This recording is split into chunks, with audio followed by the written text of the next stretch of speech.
D साहब, आप ज़रा एक बार विजिट कीजिए कि हमारा जो fire and emergency service department Bhadarwah है वो कहाँ पर बनाया गया है। वो फायर एंड इमरजेंसी सर्विस की गाड़ियाँ हैं वो इस बस स्टैंड में क्यों नहीं रह सकती है। यहाँ पर चनौत में आग लगी, 5-7 घर जल गए, नाल्ठी में आग लग गई और भी बहुत सारी जगहों पर आग लगी। हमारे पास गाड़ियाँ ही नहीं होंगी तो फिर आग कैसे बुझेगी। तो एडिशनल डिस्ट्रिक्ट भद्रवा को आप पर पूरी उम्मीद है कि आप ऑनेस्ट हैं, काम करने वाले हैं और हम भी आपसे वही काम कहेंगे जो जेन्युइन हो, जो पब्लिक के हित में हो। यहाँ पर 4 या 5 गाड़ियाँ होनी चाहिए। मैन पावर उसको भी थोड़ा सा बढ़ाया जाए ताकि आप जिला के सबसे बड़े ऑफिसर है और आप जो है आपकी नज़र हर नॉक एंड कॉर्नर पर होती है।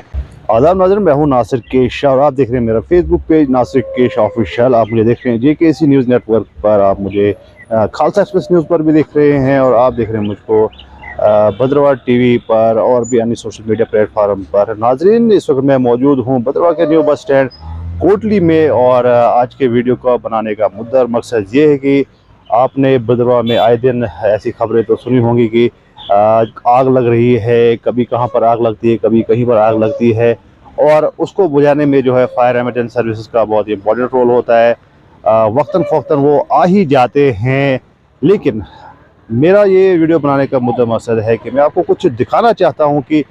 भद्रवा जो कि अब एडिशनल डिस्ट्रिक्ट बन गया है और होपफुली आने वाले समय में ये डिस्ट्रिक्ट भी बनेगा, लेकिन जो फायर एंड इमरजेंसी सर्विस का डिपार्टमेंट है उस डिपार्टमेंट की अगर बात करें तो वो हवेली महला भद्रवा में जो है वहाँ पर बनाया गया है। और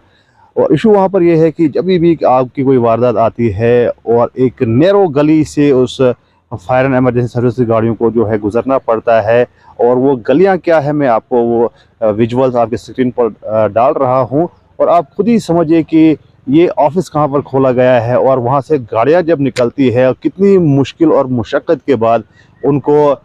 जो है जहां पर आग लगती है वहां पर पहुंचना पड़ता है और कितनी मेहनत और मुशक्क़त के बाद वो गाड़ियाँ वहाँ पर पहुँचती होंगी।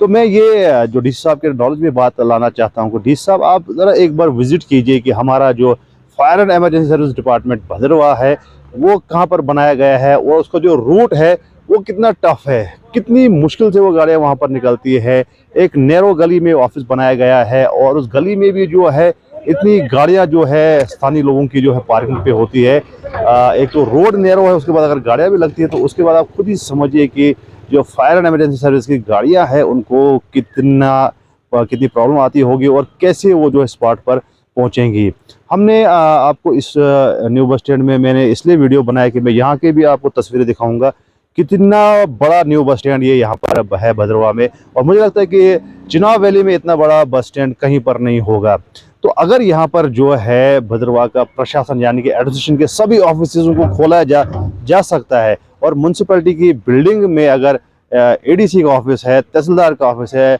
रजिस्ट्रार का ऑफिस है, पटवारीज का यहाँ पर ऑफिस है, पूरी एडमिनिस्ट्रेशन का यहाँ पर दफ्तर है, वो भी म्यूनसिपैलिटी की बिल्डिंग पे किराए पर यहाँ है। हालांकि एडमिनिस्ट्रेशन का जो है सिटी के अंदर अपनी लैंड है, वहाँ पर कोई जो है कंस्ट्रक्शन नहीं हुई, कोई भी वहाँ पर मिनी सेक्रेटरीट नहीं बनाया गया है और यहाँ म्यूनसिपैलिटी की जो है एक बिल्डिंग है जहाँ पर टिकट काउंटर होना चाहिए था, लेकिन यहाँ पर ADC का और तहसीलदार का ऑफिस यहाँ पर बनाया गया है। अगर ADC और तहसीलदार के ऑफिसों को यहाँ पर खोला जा सकता है तो जो फायर इमरजेंसी सर्विस की गाड़ियाँ हैं वो इस बस स्टैंड में क्यों नहीं रह सकती है। अगर ये बस स्टैंड इतना बड़ा बस स्टैंड है, यहाँ पर स्पेस की कोई कमी नहीं है और सेंटर जो है पूरी भद्रवा वादी का ये सेंटर है, मरकज़ है यहाँ पर। अगर यहाँ पर फायर इमरजेंसी सर्विस की गाड़ियाँ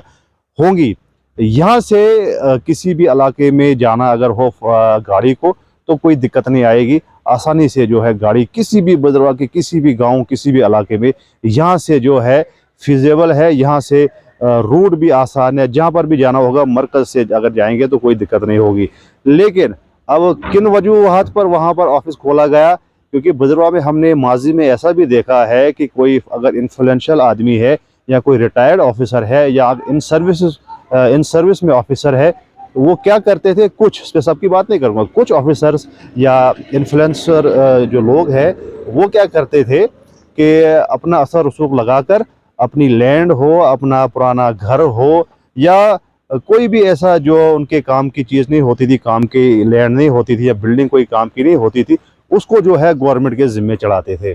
गवर्नमेंट को आगे पीछे करके, क्योंकि उनके हाथ में होता था, इन्फ्लुएंस भी कहीं कहीं पर लगाते थे, गवर्नमेंट के ज़िम्मे वो जो है जो लैंड चढ़ाते थे, वो जगह चढ़ाते थे, वो अपना पुराना मकान चढ़ाते थे। इसी का नतीजा ये हुआ कि आज आप भद्रवाह में जितने भी इम्पोर्टेंट ऑफिसेज हैं वो ऐसी जगहों पर रखे हैं जहाँ पर जो है आम पब्लिक को कोई फ़ायदा नहीं है।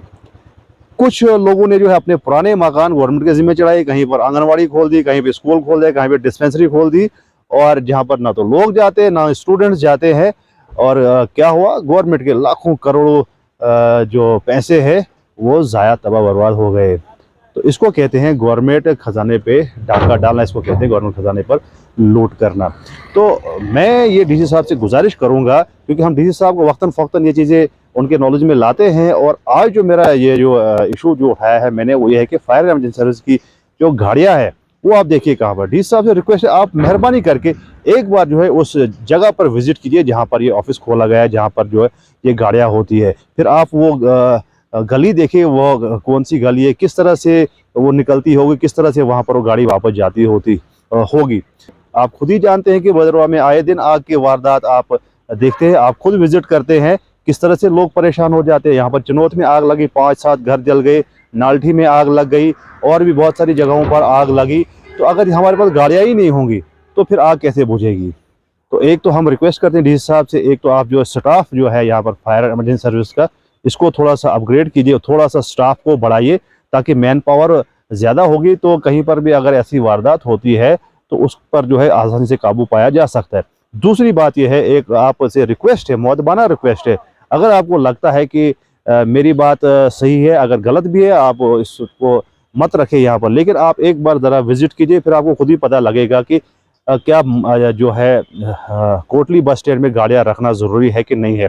और तीसरी बात है कि आप गाड़ियों की भी मिकदार बढ़ाइए। अभी तो हमारे भद्रवाह में मुझे लगता है 1 या 2 गाड़ियाँ हैं, उनमें भी जो है इतनी ओल्ड मॉडल है, या तो वो स्टार्ट नहीं होती, अगर स्टार्ट नहीं होगी उनका जनरेटर काम नहीं करता है, फिर पानी उनमें से नहीं निकलता है। तो आप बराए मेहरबानी, क्योंकि हमें आप पर पूरी उम्मीद है, पूरे भद्रवाह को, एडिशनल डिस्ट्रिक्ट भद्रवाह को आप पर पूरी उम्मीद है कि आप ऑनेस्ट हैं, काम करने वाले हैं, और हम भी आपसे वही काम कहेंगे जो जेन्युइन होगा, जो पब्लिक के हित में होगा। तो ये जो हमने आपके सामने जो कुछ प्रस्ताव रखा है, एक वीडियो के माध्यम से आप तक ये बात पहुंचाने की कोशिश की है कि जो है गाड़ियां जो अगर न्यू बस स्टैंड में रखी जाएं तो बहुत अच्छी बात है, और गाड़ियों को बढ़ाया जाए। अगर 2 गाड़ियां यहाँ पर 4 या 5 गाड़ियां होनी चाहिए, और जो स्टाफ है मैन पावर उसको भी थोड़ा सा बढ़ाया जाए, ताकि भद्रवाह में कहीं पर भी जो फायर इंसिडेंट ना हो। क्योंकि भद्रवाह भी आपका एरिया है और आप ज़िला के सबसे बड़े ऑफिसर हैं, और आप जो है आपकी नज़र हर नॉक एंड कॉर्नर पर होती है, और हमें पूरी उम्मीद है कि हमारे एडिशनल डिस्ट्रिक्ट भद्रवाह में जो इशूज़ है उनको भी आप जो है रिजॉल्व करेंगे। बहरहाल ज़्यादा न्यूज़ और अपडेट्स के लिए आप देखते रहे Nasir Kesh official, JKC news, Khalsa express, Bhadarwah TV और भी अन्य सोशल मीडिया प्लेटफॉर्म। शुक्रिया, खुदा हाफिज़।